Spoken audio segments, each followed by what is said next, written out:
اور ابھی آگے جو کچھ ہونے والا ہے اس کی پیشبندی کی جا رہی ہے۔ تو اللہ تعالیٰ یہ فرماتے ہیں کہ وَلَوْ تَرَىٰ إِذْ يَتَوَفَّى الَّذِينَ كَفَرُوا وَلَوْ تَرَىٰ إِذْ يَتَوَفَّى الَّذِينَ كَفَرُوا الْمَلَائِكَةُ يَضْرِبُونَ وُجُوهَهُمْ وَأَدْبَارَهُمْ وَذُوقُوا عَذَابَ الْحَرِيقِ، یعنی اس سے پیچھے دیکھیے تو یہود ان کو چڑھا لائے تھے، یہ خیال تھا کہ ہم ایک دل بادل لشکر ہیں، مسلمانوں کی کوئی حیثیت نہیں ہے، لیکن اللہ تعالیٰ نے اس موقع پر یہ فیصلہ کیا کہ اس معرکے کو حق و باطل کا معرکہ بنا دیا جائے۔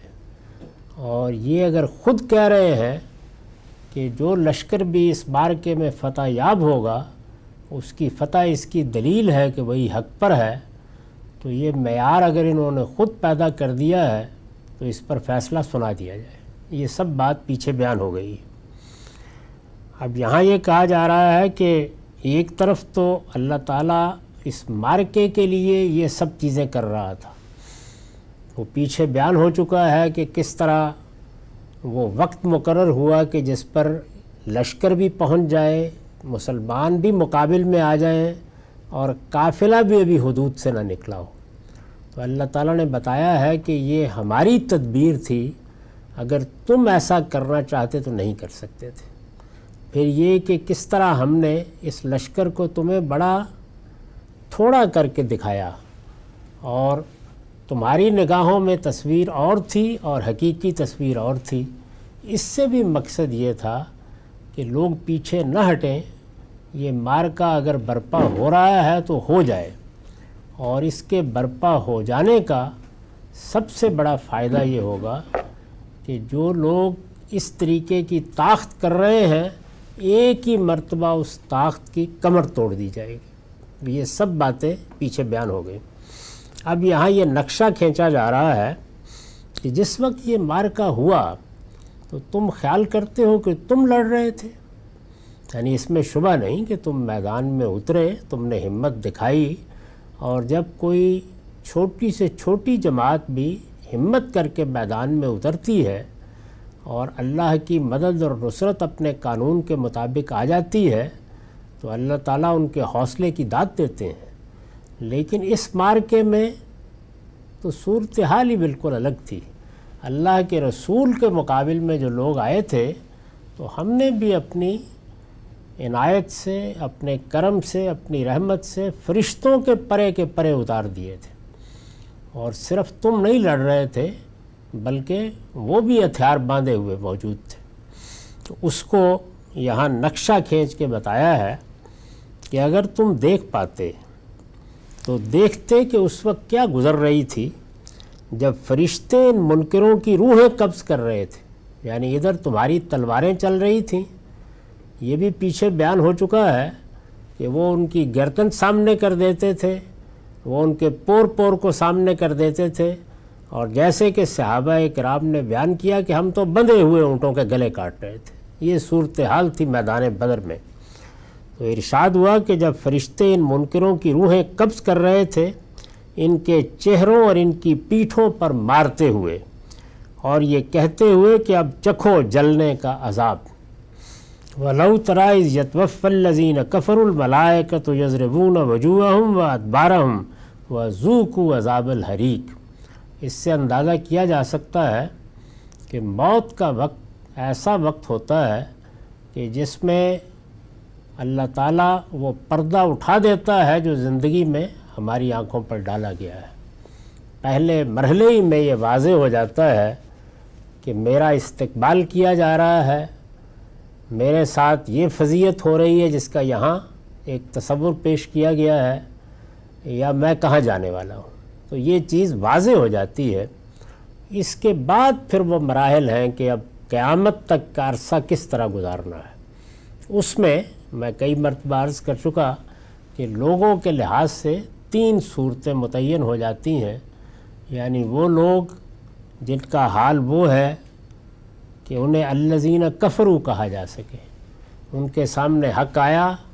ان پر واضح ہو گیا کہ یہی حق ہے، لیکن انہوں نے جانتے بوجھتے انکار کر دیا، سرکشی دکھائی، اللہ کے حضور میں سرتابی کر کے کھڑے ہو گئے،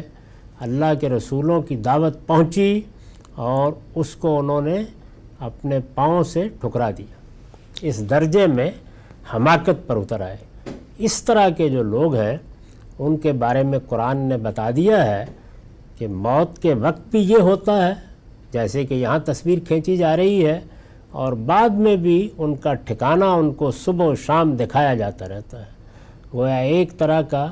نفسیاتی ٹارچر ہے یا اذیت ہے جس میں وہ یہ سارا عرصہ گزارتے ہیں۔ چنانچہ فرعون کے بارے میں صراحت سے بتا دیا ہے کہ ایسا ہی کیا جا رہا ہے۔ دوسرے وہ لوگ کہ جنہوں نے دین کے معاملے میں سبقت دکھائی، نیکی اور خیر کو اپنا نصب العین بنایا، اپنی طرف سے صداقت کی زندگی بسر کی، ایسی عمدہ زندگی بسر کی کہ کسی حساب کتاب کی کوئی ضرورت نہیں ہے، جیسے شہداء کا ذکر ہوا ہے، جیسے انبیاء ہیں،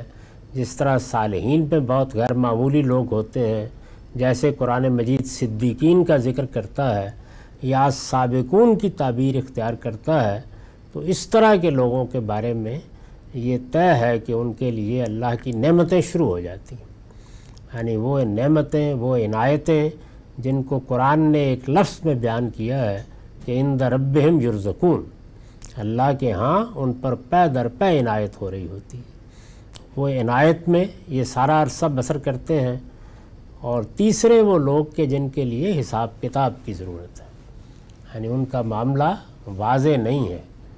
وہ خلطوا عملا صالحا و آخر سیئا کے مصداق ہیں جو قرآن مجید اگلی سورہ میں بتائے گا۔ نیکیاں بھی کی ہیں، برائیاں بھی ہوئی، کمزوری بھی دکھائی ہے، پھسلے بھی ہیں۔ تو اب یہ ضروری ہے کہ ان کا حساب کتاب ہو، میزان لگے، ان پر بھی واضح ہو کہ اس کا نتیجہ کیا ہے، اور اللہ تعالیٰ بھی گویا حجت تمام کرتے ہیں۔ اس طرح کے لوگوں کے بارے میں یہی معلوم ہوتا ہے کہ انہیں سلا دیا جاتا ہے، وہ ان دونوں صورتوں سے بالکل الگ ہو کر یہ وقت سوتے ہی میں بسر کرتے ہیں، قیامت میں اٹھیں گے، میزان لگے گی، حساب ہوگا، فیصلہ سنا دیا جائے گا۔ تو یہاں پر جن لوگوں کا ذکر ہو رہا ہے یہ عام منکرین نہیں ہیں، یہ وہ لوگ ہیں کہ جنہوں نے جانتے بوجھتے اللہ کے پیغمبر کی موجودگی میں اس کا انکار کیا ہے۔ الذین کفروا سے مراد یہاں وہ ہیں۔ ان کے بارے میں یہ فرمایا کہ صرف یہی نہیں ہو رہا تھا کہ فرشتے ان کی گردنیں اور ان کے جوڑ جوڑ کو تمہارے سامنے کر رہے تھے کہ تم انہیں کاٹ دو، بلکہ جب ان کی روحیں قبض کر رہے تھے تو اس وقت بھی ان کے ساتھ یہ ہو رہا تھا۔ اگر تم دیکھ پاتے تو دیکھتے کہ اس وقت کیا گزر رہی تھی جب فرشتے ان منکروں کی روحیں قبض کر رہے تھے،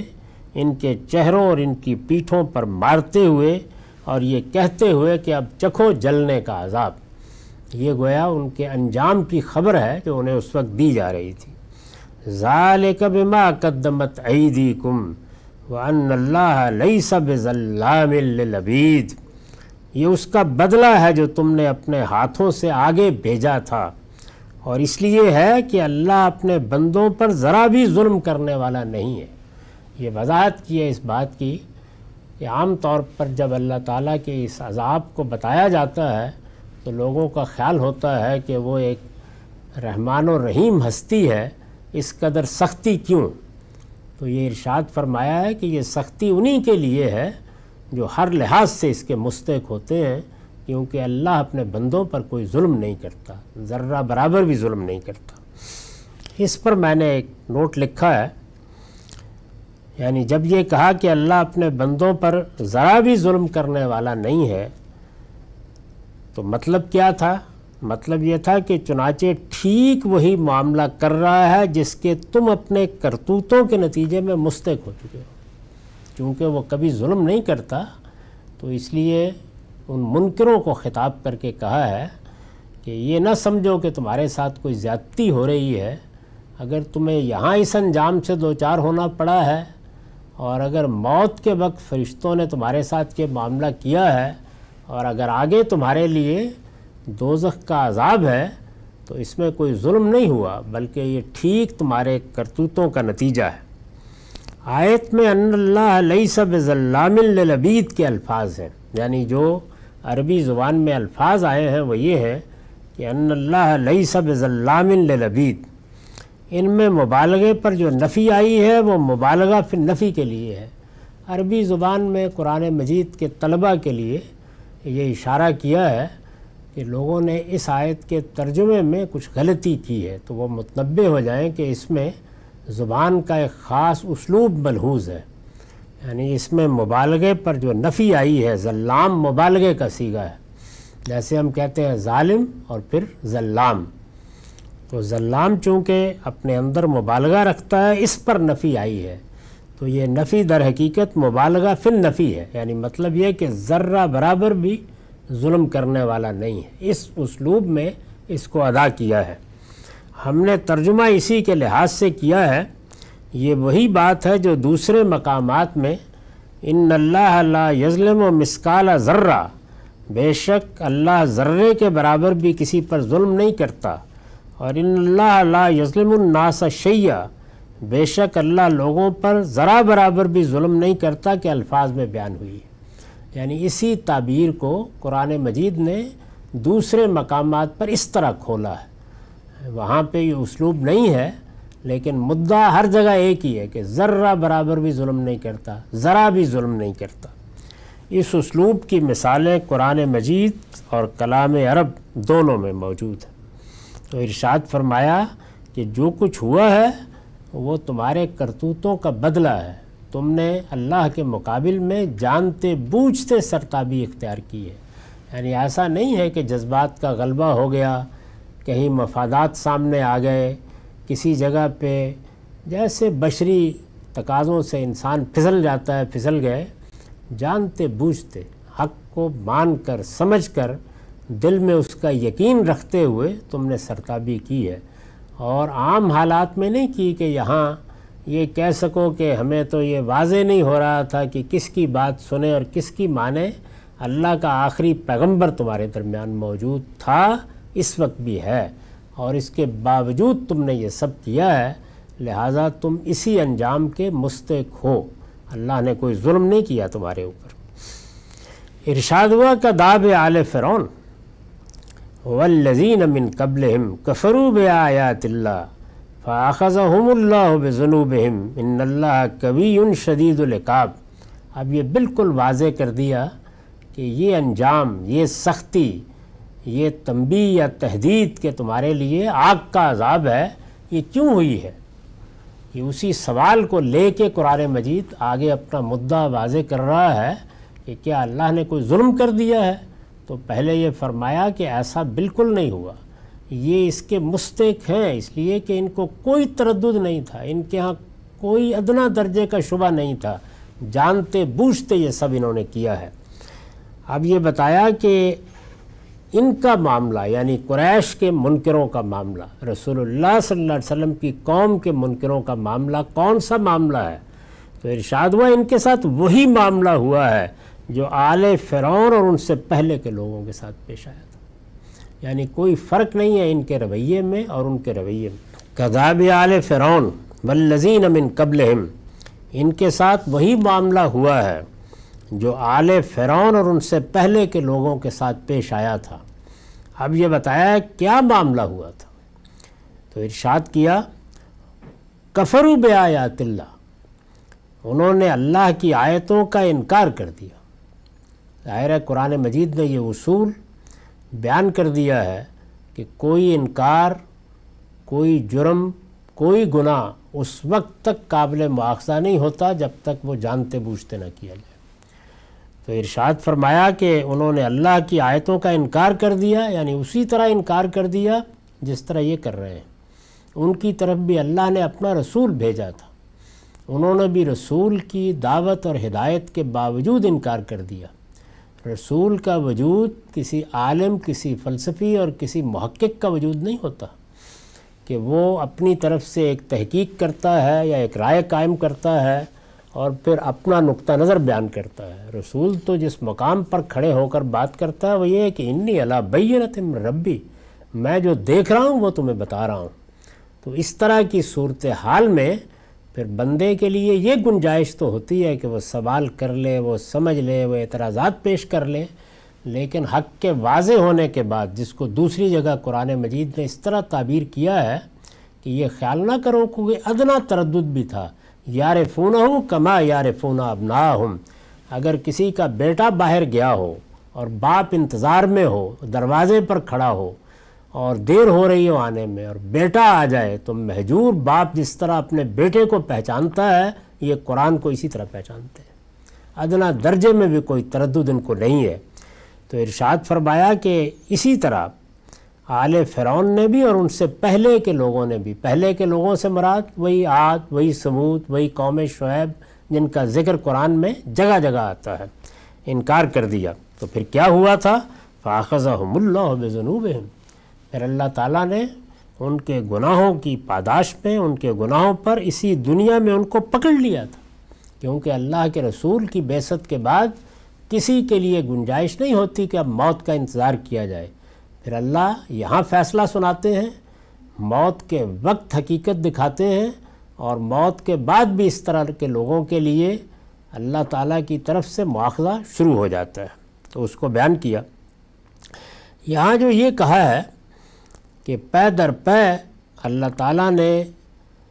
اپنی نشانیاں بھیجیں اور انہوں نے انکار کیا، تو اس سے کیا مراد ہے؟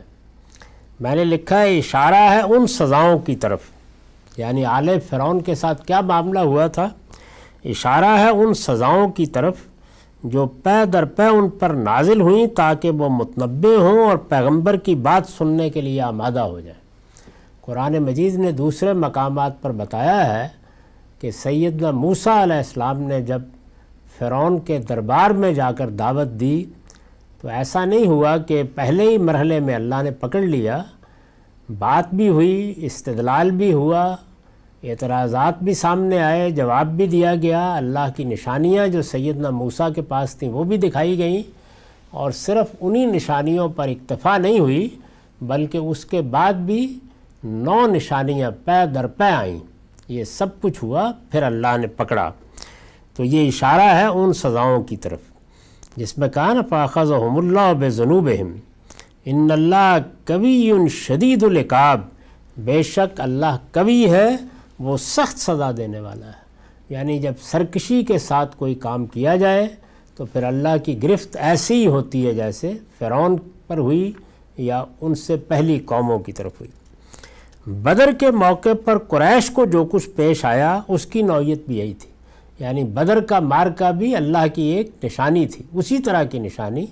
جیسے فرعون کے لیے، فرعون کی قوم کے لیے اللہ کی نشانیاں نمودار ہوئیں۔ تو بدر کا مارکہ محض ایک جنگ نہیں رہا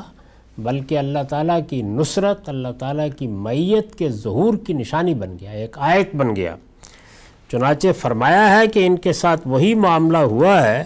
جو فرعون والوں اور ان سے پہلے کے لوگوں کو پیش آیا تھا، یعنی جس طرح ان کو اللہ نے اپنی نشانیاں دکھائیں ان کو بھی دکھائیں، اور جس طرح ان نشانیوں کے باوجود یعنی ان کو دیکھنے کے باوجود وہ انکار پر مصر رہے، سرکشی پر گامزن رہے، انہوں نے بھی یہی کیا ہے، اور اب اللہ نے جس طرح ان کو پکڑا تھا ان کے پکڑنے کا بھی فیصلہ کر لیا ہے۔ ذالک بان اللہ لم یک مغیرا نعمت انعمها علی قوم حتی یغیروا ما بانفسهم وان اللہ سمیع علیم۔ فرمایا کہ یہ کیوں ہوا، یعنی اللہ تعالیٰ قوموں کے ساتھ یہ معاملہ کس قانون کے مطابق کرتا ہے؟ تو ارشاد فرمایا یہ اس وجہ سے ہوا کہ اللہ کسی نعمت کو جو اس نے کسی قوم کو عطا کی ہو اس وقت تک نہیں بدلتا جب تک وہ خود اپنی حالت میں تبدیلی نہ کریں، نیز اس وجہ سے ہوا کہ اللہ سمیع و علیم ہے۔ یعنی یہ 2 چیزیں بیان کی ہیں اور دونوں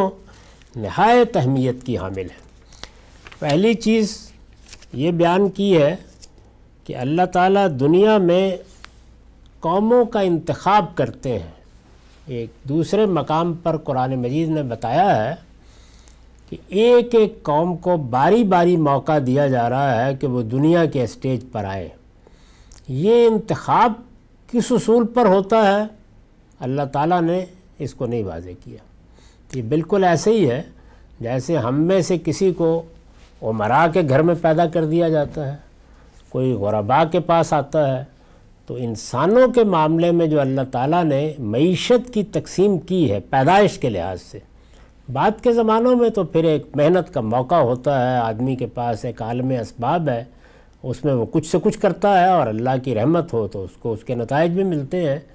لیکن پیدائش کا انتخاب جس طریقے سے ہوتا ہے، اسی طرح قوموں کو بھی اسٹیج پر لایا جاتا ہے ایک ایک کر کے۔ جب وہ آ جاتی ہیں تو ظاہر ہے کہ ان کو نعمت ملتی ہے، اقتدار ملتا ہے، اللہ تعالیٰ ان کی معیشت میں فراخی دیتے ہیں۔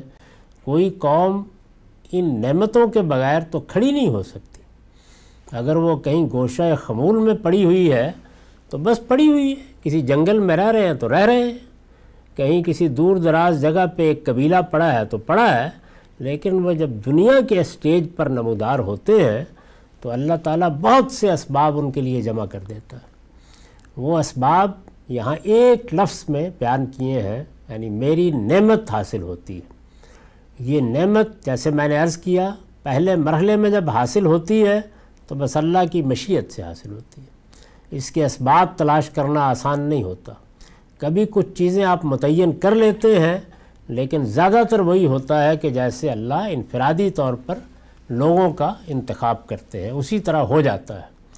لیکن وہ یہ کہتے ہیں کہ جس وقت یہ نعمت مل جاتی ہے تو میں اس کو واپس نہیں لیتا اس وقت تک جب تک کہ واپس لینے کے مستحق نہیں ہو جاتے لوگ۔ یعنی پہلے مرحلے میں تو اللہ کی مشیت اور اس کا انتخاب ہے، لیکن دوسرے مرحلے میں ایک بالکل واضح قانون ہے کہ وہ اس مقام پر رہنے کا استحقاق ثابت کرتے رہیں تو رہیں گے، اور اگر اس استحقاق کو ثابت نہ کر سکیں اور اپنی نالائکیوں کے نتیجے میں نہ علم کے معاملے میں ممتاز رہیں نہ اخلاق کے معاملے میں برتر رہیں، پھر اللہ تعالیٰ گرا دیتا ہے۔ تو یہ اصول ہے جس کو یہاں بیان کیا ہے، اور دوسری جگہ بتا دیا ہے کہ ہر قوم اسی طرح دنیا کے اسٹیج پر آتی ہے اور اسی نتیجے تک پہنچتی ہے کہ جو چیزیں کسی قوم کو عروج پر رکھنے کا باعث بنتی ہیں وہ ان چیزوں کے معاملے میں آہستہ آہستہ اضمحلال میں کمزوری میں مبتلا ہوتی چلی جاتی ہے۔ جس طرح کہ میں نے کئی مرتبہ متعین کر کے بتایا ہے کہ بالعموم قوموں کو جب عروج پر ہم دیکھتے ہیں اور ان کا مطالعہ کرتے ہیں، اور وہ لوگ بھی کہ جنہوں نے مطالعہ کیا ہے، یعنی قوموں کی تاریخ کو سمجھنے کی کوشش کی ہے، جیسے کہ ابن خلدون ہیں یا بڑے فلسفی و حکماء ہیں یا ٹائن بھی ہیں، تو قوموں کا، سلطنتوں کا، تاریخ میں ان کے عروج و زوال کا جب مطالعہ کیا جاتا ہے تو واضح ہو جاتا ہے کہ عروج پر قائم رہنے کی تین ہی بنیادیں ہوتی ہیں۔ یعنی کوئی قوم یا کوئی اللہ تعالیٰ کا منتخب گروہ یا جماعت جو بھی اس کی حیثیت ہے، وہ اللہ کی نعمت پا کر عروج پر کھڑا ہے تو اس کو کیا چیزیں ہیں کہ جس کو ہر حال میں قائم رکھنا ہے۔ تو پہلی چیز اور بنیادی چیز یہ ہوتی ہے کہ اس کے اندر کیا فی الواقع سیاسی وحدت پائی جاتی ہے، کیونکہ دنیا کے اسٹیج پر تو ایسے ہی کھڑا ہوا جائے گا۔ لوگ اگر اپنی ذات میں بالکل منتشر ہیں، ان کو ادنیٰ درجے میں بھی کوئی استحکام نصیب نہیں ہوا، تو ایک منتشر گروہ، ایک منتشر بھیڑ وہ کیسے اس نعمت کو برقرار رکھ سکتی ہے؟ تو ان کے اندر ایک وحدت ہونی چاہیے، یعنی وہ اپنے سیاسی وجود کو، کیونکہ دنیا میں کھڑے ہونے، قومی حیثیت سے کھڑے ہونے کے لیے تو سیاسی وحدت ناگزیر ہے۔ اس کے بغیر کسی قوم کا، کسی گروہ کا، کسی تہذیب کا تصور نہیں کیا جا سکتا۔ دوسری بڑی چیز یہ ہے کہ دنیا میں انسان ایک نظریاتی وجود ہے، آخر اس کے کوئی افکار ہوں گے، وہ کسی نظریے پر کھڑا ہوگا، اس نے اپنے سامنے کوئی مذہب یا کوئی زاویہ خیال رکھا ہوگا، اس میں کس حد تک یکسوئی ہے، اس کے ساتھ اس کے تعلق کی نوعیت کیا ہے۔ چنانچہ جب ہم اپنے دین کے معاملے میں قرآن کو پڑھتے ہیں تو آپ دیکھیے کہ وہ صاف صاف یہ کہتا ہے کہ یہ دین تمہیں دیا گیا ہے تو ان اقیم الدین، اس دین پر قائم ہو جاؤ جس طرح کے قائم ہونے کا حق ہے، ولا تتفرقوا فیہ، اور اس میں کوئی تفرقہ نہیں رہنا چاہیے۔ یا مثلا یہ کہتا ہے کہ اعتصموا بحبل اللہ جمیعا ولا تفرقوا، اللہ کی رسی تمہارے ہاتھ میں پکڑا دی گئی ہے اس قرآن مجید کی صورت میں، اس کو مضبوطی سے پکڑو اور آپس میں تفرقہ پیدا نہ کرو، تو سیاسی وحدت اور نظریے کی یکسوئی، سیاسی وحدت کے بعد دوسری بڑی چیز یہ ہے، اور پھر اس کے بعد جو سب سے اہم چیز ہے وہ علم و اخلاق کی برتری ہے۔ یعنی انسان دنیا میں علم کی بنیاد پر جیتا ہے، یہ علم اس کو ذرائع دیتا ہے، وسائل دیتا ہے۔ اس کے بغیر تو ایک کھیت بھی نہیں جوتا جا سکتا، اس کے بغیر درخت بھی نہیں کاٹا جا سکتا، اس کے بغیر تو شکار کر کے بھی زندگی نہیں بسر کی جا سکتی۔ تو علم میں کیا صورتحال ہے کسی قوم کی، اور اسی طرح اخلاقیات، یعنی باہمی روابط، تعلقات، ان میں کیونکہ انسان کا اصلی شرف دو ہی چیزیں ہیں، وہ جمالیات کا شعور رکھتا ہے اور وہ اخلاقی احساس رکھتا ہے۔ انسان اگر ان دو چیزوں سے محروم ہو جائے، یعنی اس کے ہاں خوبصورتی، حسن، اس کی اپریسیشن ختم ہو جائے، یہی اصل میں اپریسیشن ہے جو شہروں کی تعمیر میں، جو فنون لطیفہ میں، جو مصوری میں، جو موسیقی میں، جو شاعری میں، جو اعلیٰ ادب میں تبدیل ہوتی ہے، یہ ختم ہو جائے اور اسی طرح اس کا اخلاقی احساس بالکل مزمل ہو جائے، تو پھر وہ جانور ہے، یعنی اس کے اوپر پھر بہیمیتی کا غلبہ ہوتا ہے۔ تو یہ تیسری اور آخری چیز علم اور اخلاق میں برتری پر قائم رہنا۔ تو یہاں یہ بتا دیا ہے کہ اللہ تعالیٰ جو نعمت دیتا ہے، اگر اس کو قائم رکھنا چاہتے ہو تو اللہ نعمت دینے کے بعد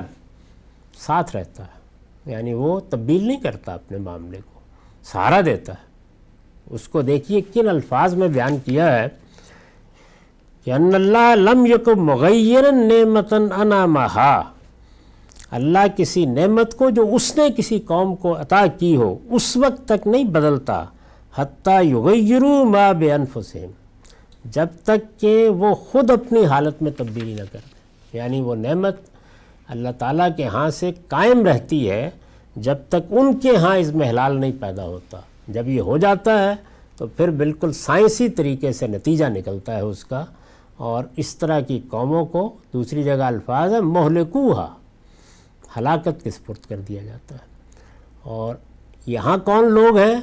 یہاں وہ قوم ہے جس پہ اللہ کا رسول آ گیا ہے، ان کو بتایا جا رہا ہے۔ ان کے بارے میں اسی آیت میں جس میں یہ کہا ہے کہ قومیں دنیا کے اسٹیج پر آتی ہیں، باری باری آتی ہیں اور پھر ہلاکت کی نظر ہو جاتی ہیں، اسی میں بیان کیا گیا ہے کہ جن کی طرف اللہ کے رسول آتے ہیں ان پر اللہ کا عذاب آ جاتا ہے، یعنی گویا ان کے لیے مہلت ختم ہو جاتی ہے، او معذبوہا۔ اور یہ بیان کر دیا ہے کہ یہ قیامت کے دن تک ایسے ہی رہے گا۔ اللہ کا یہ قانون غیر متبدل قانون ہے، یہ اس کی سنت میں سے ہے۔ یہاں اس کا حوالہ دیا قریش کو اور یہ بتایا کہ یہ سمجھ لو کہ تمہارے ساتھ اب یہی ہو رہا ہے۔ اللہ تعالیٰ نے تمہیں نعمت دی، تم اس خطہ ارض میں بڑے سعادت اور قیادت کے مقام پر تھے، تمہیں بیت اللہ کی تولیت حاصل ہوئی اور کم و بیش 2000 سال تک تم برتری کے اس مقام پر رہے ہو۔ اب اللہ نے اگر تمہارے ساتھ یہ معاملہ کرنے کا فیصلہ کیا ہے تو اس وقت بھی بے انصافی نہیں کی، اپنا رسول بھیجا ہے تاکہ تمہیں تنبیہ کی جائے کہ تم اپنی اصلاح کر لو، اور اگر تم کر لیتے تو تمہارے لیے عالمی سطح پر سرفرازی کا فیصلہ ہو چکا تھا، نہیں کرو گے تو نتیجہ نکل آئے گا۔ تو یہ پوری بات اس طرح سے سامنے رکھتی ہے۔ اس پر میں لکھا ہے مطلب یہ ہے کہ خدا کا عذاب اندھے کی لاٹھی نہیں ہے۔ یہ جو بیان کرتا ہے قرآن مجید کہ عاد پر عذاب آ گیا اور سمود پر عذاب آ گیا، اور اب قریش کو بتایا جا رہا ہے کہ تم بھی عذاب کی زد میں ہو، تو یہ عذاب اندھے کی لاٹھی نہیں ہے، وہ تمام تر خدا کے سمع و علم پر مبنی ہوتا ہے۔ قانون بیان کرنے کے بعد آخر میں یہ کہا تھا کہ ان اللہ سمیع علیم، نیز اس وجہ سے کہ اللہ سمیع و علیم ہے، سننے والا ہے، جاننے والا ہے، تو خدا کے سمع و علم پر، یعنی وہ سنتا ہے کیا ہو رہا ہے، دیکھتا ہے کیا کر رہے ہو، اس کے بعد بالکل قانون کے مطابق کوئی ظلم نہیں کرتا، فیصلہ سناتا ہے۔ تو وہ فیصلہ تمہارے بارے میں ہوا ہے۔ چنانچہ کسی قوم کو سرفرازی کے لیے منتخب کر لینے کے بعد وہ جب اسے تباہی کے حوالے کرتا ہے تو اس کے کرتوتوں کی بنیاد پر کرتا ہے۔ یہ بات بہت اچھی طرح سمجھ لینی چاہیے، یعنی نعمت دے کے عروج دیتا ہے وہ اس کی مشیت پر ہوتا ہے، کس قوم کو سامنے لانا ہے لے آتا ہے، اسباب پیدا ہو جاتے ہیں، حیران کن طریقے سے پیدا ہوتے ہیں۔ جس طرح کہ اس وقت جو قومیں عروج پر ہیں، یہ معلوم ہے کہ یک بیک ان کے ہاں سائنسی علوم کے لیے غیر معمولی رغبت پیدا ہوئی۔ معلوم ہوتا تھا کہ ہر گھر میں سے ایک ایجاد کرنے والا نکل رہا ہے، تو اللہ کی نعمت کا ظہور ہونا شروع ہو جاتا ہے۔ جب وہ ظہور اپنے آخری نتائج تک پہنچتا ہے تو ظاہر ہے کہ وہ اسباب میسر آ جاتے ہیں جو دنیا میں عروج تک پہنچنے کے لیے، اس کو نعمت سے تعبیر کیا ہے۔ یہ تو مشیت پر ہوتا ہے، وہ کہاں اس کے اسباب پیدا کر دے۔ دنیا کی قوموں کی تاریخ پڑھیں تو معلوم ہوتا ہے کہ بس وہی فیصلہ کرتا ہے، لیکن اب قائم رہنے کے لیے وہ چیزیں ضروری ہیں۔ تو ارشاد فرمایا ہے کہ تباہی کے حوالے نہیں ہوں گی یہ قومیں جن کو میں نے اٹھا دیا ہے، وہ اس وقت ہوں گی جب وہ اپنے کرتوتوں کی وجہ سے تباہی کی مستحق ہو جائیں گی۔ تو قاعدہ یہ ہے جس کو بیان کیا ہے،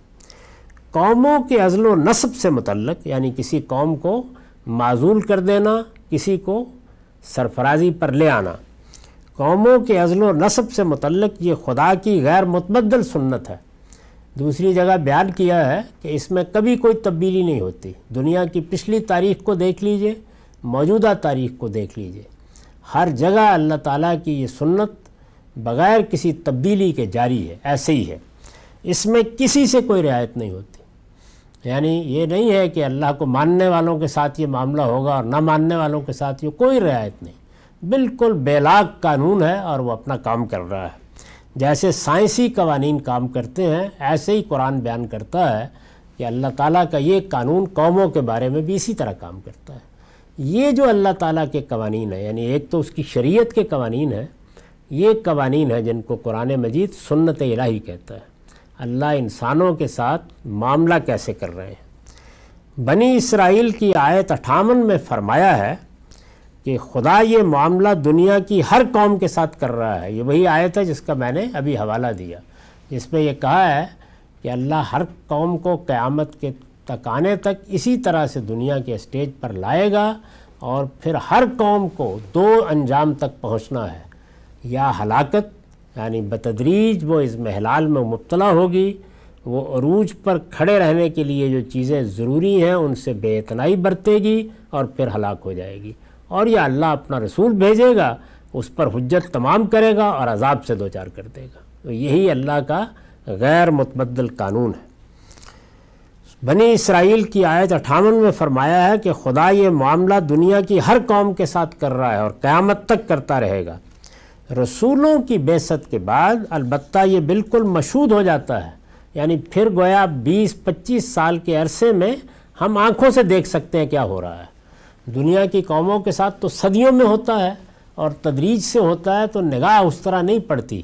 لیکن جب رسولوں کی بعثت ہوتی ہے تو یہ قانون بالکل سامنے کام کرتا ہوا نظر آتا ہے۔ ان کی طرف سے اتمام حجت کے بعد، یعنی جب وہ حق کو ہر لحاظ سے واضح کر دیتے ہیں، جب کوئی قوم آیات الہی کو جھٹلا دیتی ہے تو یہ اس بات کا اظہار ہوتا ہے کہ وہ آخری درجے میں بگڑ چکی ہے، یعنی رسول کے بعد پھر مزید مہلت ختم ہو جاتی ہے، لہٰذا اسی درجے میں ہلاکت اور تباہی کے حوالے کر دی جاتی ہے۔ اور ہلاکت اور تباہی کے بارے میں میں اس سے پہلے عرض کر چکا کہ اس کا قانون کیا ہے۔ اس کا قانون یہ ہے کہ اگر تو توحید کے معاملے میں استقرار ہے، یعنی کوئی قوم اصلاً اللہ کو تنہا مانتی ہے اصول میں، یعنی تعویل میں غلطی کر رہی ہے، اطلاق میں غلطی کر رہی ہے، تو سزا کیا ہوگی؟ محکومی اور غلامی کی سزا۔ اور اگر رسولوں کی بعثت کے بعد ایسی قوم سے معاملہ ہے جس نے شرک کو دین کے طور پر اختیار کر رکھا ہوا ہے، تو پھر موت کی سزا ختم کر دی جائے گی۔ یعنی سزائیں دو ہیں لیکن وہ بہرحال نافذ ہو جاتی ہیں۔ یہ مضمون ابھی جاری ہے۔ اقول و قولی ھذا واستغفر اللہ لی ولکم ولسائر المسلمین۔